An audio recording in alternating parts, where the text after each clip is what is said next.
말씀과 함께 교재 32쪽을 제가 읽도록 하겠습니다. 바울은 하나님께서 행하시는 주권에 반문할 수 있는 사람은 아무도 없음을 토기장이의 비유를 통해 설명합니다.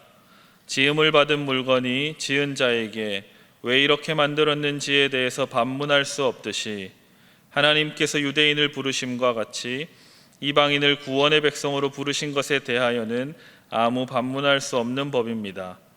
이방인의 구원에 관한 하나님의 주권은 백성이 아니었던 자를 백성이라 부르고 그들을 사랑할 것이며 하나님의 아들로 부를 것이라는 호세아와 이사야의 말씀에 기록된 하나님의 약속된 말씀으로 근거합니다. 이와 같이 이방인들은 행위가 아닌 믿음으로 의를 얻게 되었습니다. 아멘.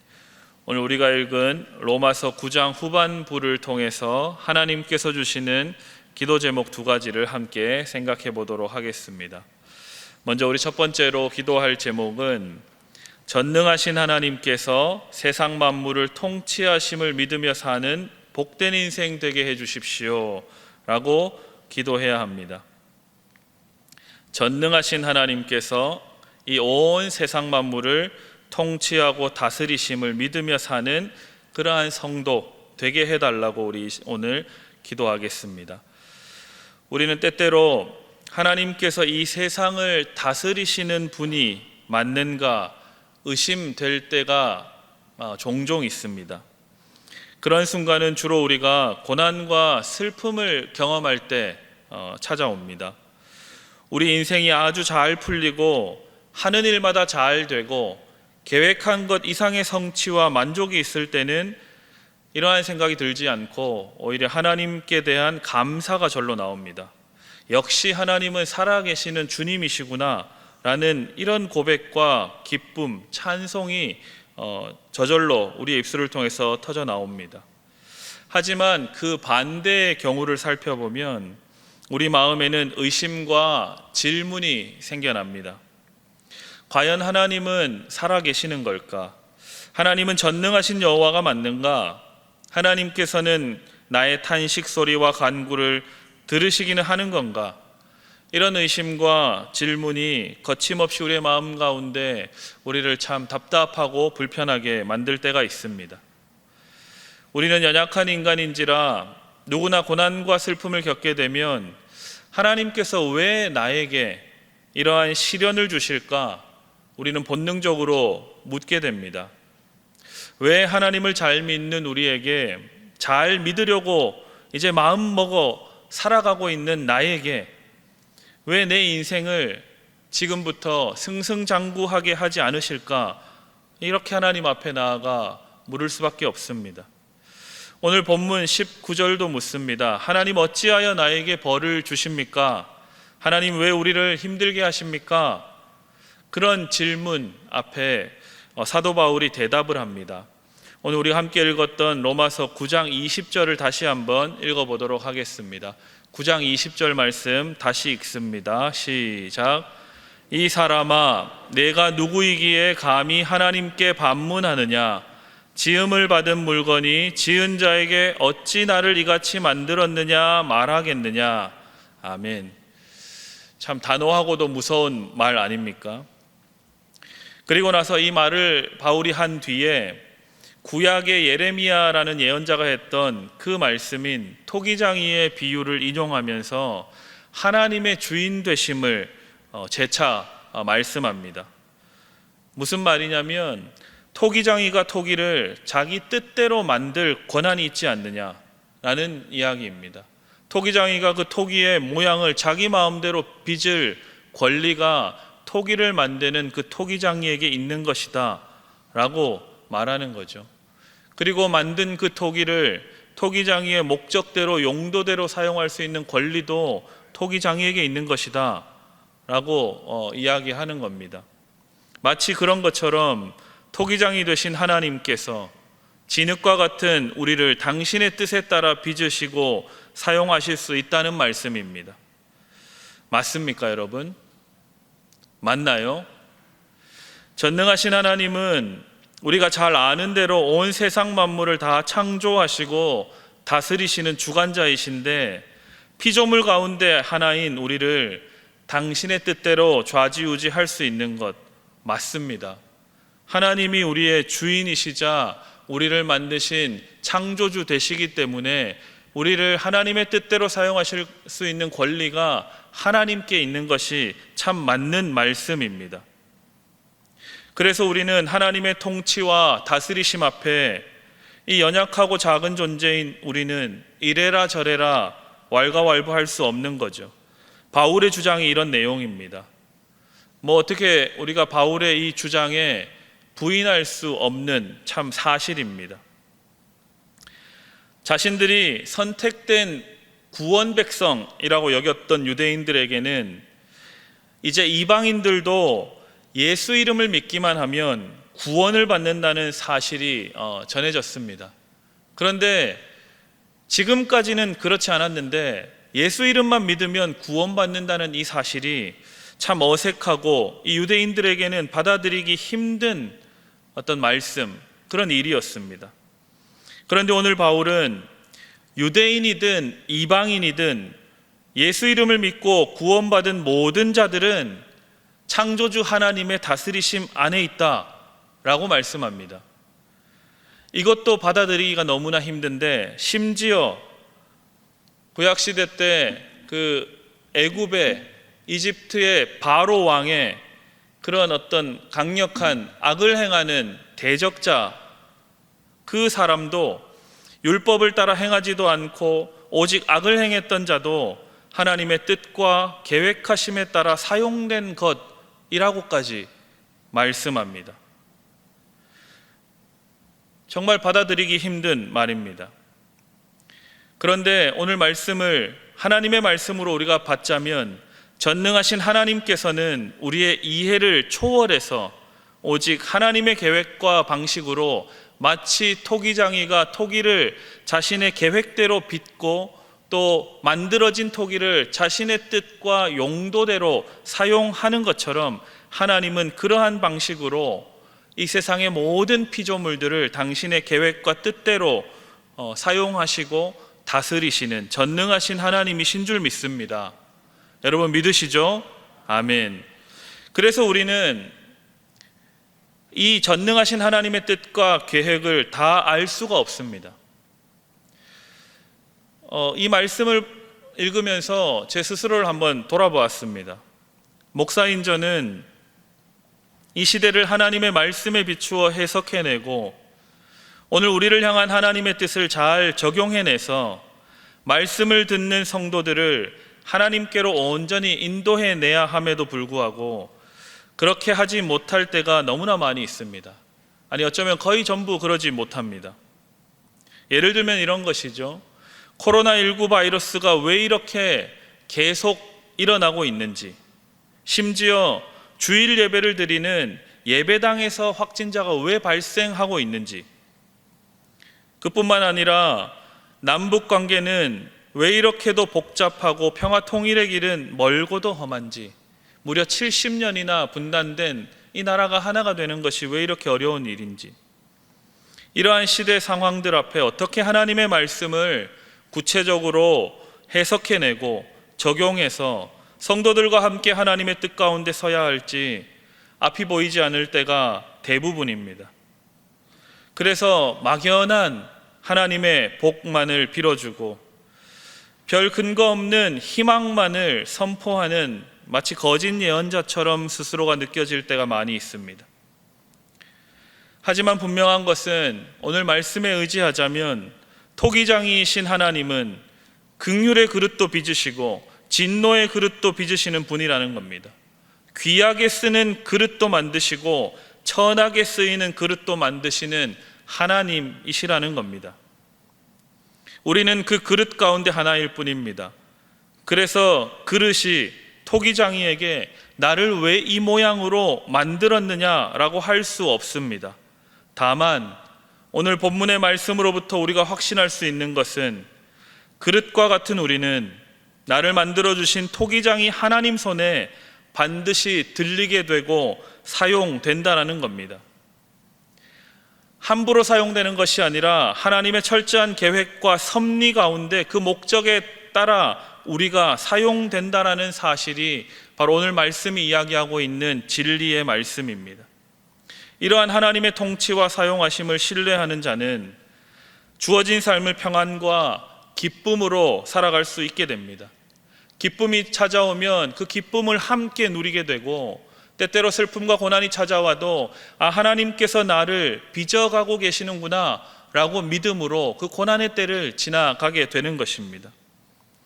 그렇게 우리가 하나님의 통치 가운데 있음을 믿음으로 살아가시는 성도 여러분 다 되시기를 주님의 이름으로 축복합니다. 아멘. 우리 두 번째 기도 제목입니다. 긍휼하신 하나님을 닮아 긍휼을 베푸는 자로 살아가게 하소서라고 기도합시다.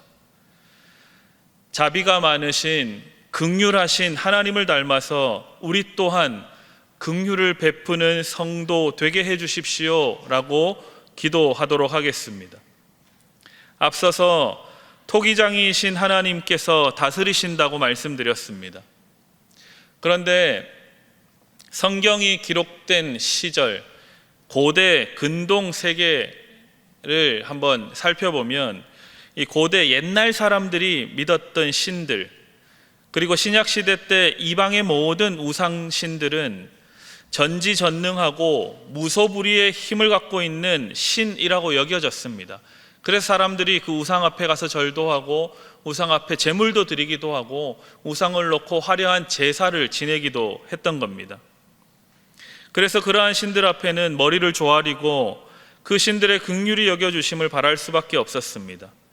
되도록 신들이 시키는 일은 다 해야 불행을 피할 수 있었고, 그 우상 신들의 가르침대로 행하며 그들의 마음에 들여야지만 풍요나 복을 얻어낼 수 있었던 겁니다. 이처럼 고대 시대 때 이방 신들은, 그 이방의 우상 신들은 모든 사람들 위해 군림하는 신으로 복을 내리거나 저주를 내리거나 하는 그런 존재였습니다. 그런데 우리가 믿는 하나님은 어떠한 분이십니까? 우리 하나님은 창조하신 모든 피조 세계가 구원을 받도록 오래 참고 기다리실 뿐만 아니라 자비가 많으셔서 긍휼히 여기시며 함께 고난 당하시고 함께 슬픔을 느끼시는 하나님이십니다. 다시 말해서 사람들 위해 군림하지 않으시고 사람들 가운데 찾아오셔서 섬기고 봉사하셨습니다. 어떠한 신이 우리 하나님과 같이 이렇게 인간들 사이에 오셔서 함께 희노애락을 나누고 함께 하나님 나라를 일구어 간 신이 있었겠습니까? 그래서 오늘 본문 22절에서는 하나님께서 멸하기로 준비된 진노의 그릇을 오래 참으심으로 관용하신다라고 말씀합니다. 이미 율법에 따라 보면 멸해도 마땅할 그 사람들, 그 민족들을 오래 참아주심으로 관용해 주신다. 회개하고 돌이킬 때까지 재차 기다리시고 기회를 계속해서 허락하신다라는 겁니다. 이어서 이렇게 말씀합니다. 긍휼의 그릇에 대해서는 영광의 풍성함을 알게 하신다라고 말씀합니다. 무슨 말입니까? 우리가 믿는 하나님은 사람들이 진노를 받고 심판받아 멸망당하는 것을 별로 내켜하지 않으신다라는 겁니다.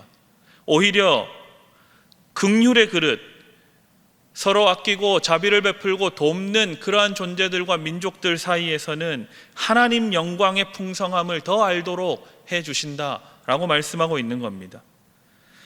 오늘 우리가 함께 읽었던 본문 9장 25절 함께 다시 한번 읽어보도록 하겠습니다. 25절 말씀입니다. 함께 읽습니다. 시작. 호세아의 그래도 이르기를 내가 내 백성 아닌 자를 내 백성이라 사랑하지 아니한 자를 사랑한 자라 부르리라. 아멘. 무슨 말입니까? 선택된 민족이라 여겼던 유대인들뿐만 아니라 하나님을 모르는 이방인들까지도 내가 사랑으로 다 품어버리겠다라고 우리 하나님께서 선언하고 계신 겁니다. 우리 하나님은 이처럼 세상을 사랑으로 섬기시고 십자가에서 우리 모두가 구원을 얻도록 봉사해 주셨습니다. 그래서 29절 말씀은 이렇게 계속해서 이야기하죠.